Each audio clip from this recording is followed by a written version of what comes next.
السلام علیکم ورحمۃ اللہ وبرکاتہ۔ الحمدللہ وکفا والصلاة والسلام علی عبادہ الذین اصطفیٰ، اما بعد، اللہم صلی علی محمد وعلی آل محمد۔ محترم سامعین کرام، آج ہم آپ کے سامنے اسلام کے 5ویں رکن یعنی حج کو بیان کریں گے۔ حج کی فرضیت اور اہمیت۔ لغت میں حج کہتے ہیں قصد اور ارادے کو، یعنی بیت اللہ کی زیارت کا ارادہ یا قصد کرنا، اور اصطلاح میں حج کا معنی یہ ہے کہ بیت اللہ میں آ کر اللہ تعالی جل شانہ کی عبادت کی نیت کرنا اور اس کی رضا خوشنودی کے لیے حج کے مناسک ادا کرنا۔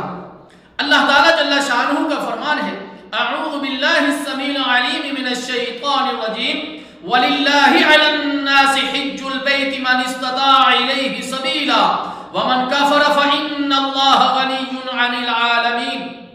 اور لوگوں پر اللہ تعالیٰ کا حق ہے، یعنی فرض ہے کہ جو اس گھر تک جانے کا طاقت رکھے وہ اس کا حج کرے، اور جو اس کے حکم کی تعمیل نہ کرے تو اللہ تعالیٰ جل شانہ بھی اہل عالم سے بے نیاز ہے۔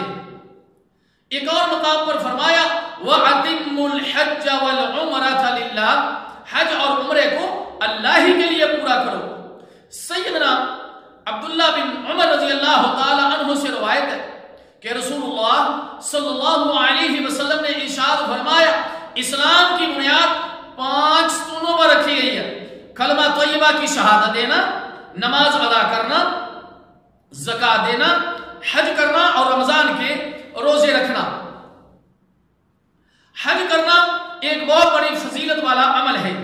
سیدنا ابو ہریرہ رضی اللہ تعالی عنہ بیان کرتے ہیں کہ رسول اللہ صلی اللہ علیہ وسلم سے پوچھا گیا کہ اعمال میں افضل عمل کون سا ہے، تو رسول اللہ صلی اللہ علیہ وسلم نے فرمایا، اللہ تعالیٰ اور اس کے رسول صلی اللہ علیہ وسلم پر ایمان لانا۔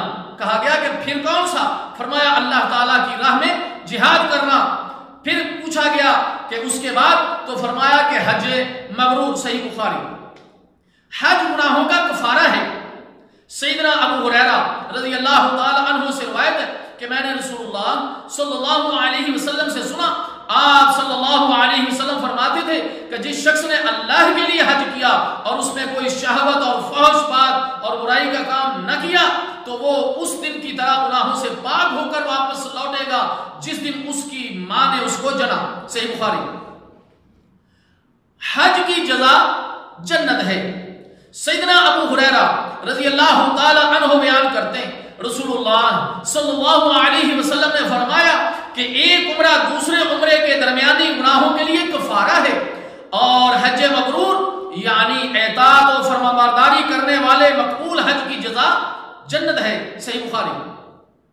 اسی طرح عورت کا حج جہاد کی طرح ہے۔ بی بی سیدہ عائشہ الصدیقہ رضی اللہ تعالی عنہا نے نبی اکرم صلی اللہ علیہ وسلم سے جہاد میں شرکت کی اجازت طلب کی تو پیارے نبی صلی اللہ علیہ وسلم نے ارشاد فرمایا کہ تمہارا افضل جہاد حج مبرور ہے۔ اسی طرح مقبول و مبرور حج کی شرائط: